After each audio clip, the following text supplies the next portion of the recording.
We'll get to those stories in just a few moments, but first tonight at 5 o'clock, an apartment complex and beloved restaurant in Fall River now boarded up after a raging fire destroyed the place yesterday afternoon. Good evening and thanks for joining us. I'm John DeLuca. And I'm Tiffany Murphy. Bystanders watched as firefighters went up against those huge flames. ABC 6 News reporter Daniel Coates went back to the scene today. Well, many shaken business owners that I spoke to today said they're still coming to terms with the fire that happened in their front yard just last night in this busy area of Fall River. One tattoo parlor even said they sheltered about 15 people as crews battled the blaze across the street.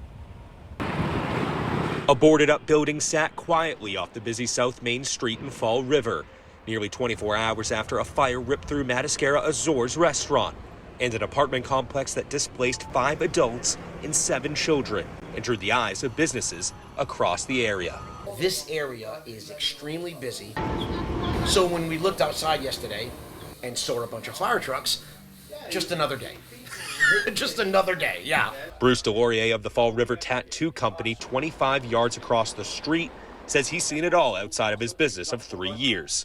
But a fire so close to his building was a new scare.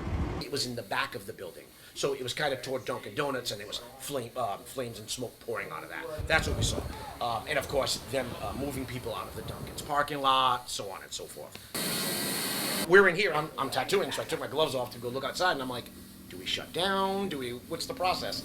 Cars of customers in the shop were blocked in by the many fire crews battling the flames on scene. Bruce and his full staff sheltered roughly 15 inside as they waited out the battle. Crews telling them their business was luckily out of harm's way.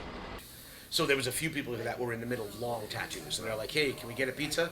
They ordered pizzas, and while it was blocked off, we got no pizza deliveries. Thankfully, no one was seriously hurt, though the restaurant Wednesday posting to social media they will be closed while the building is repaired in the near future.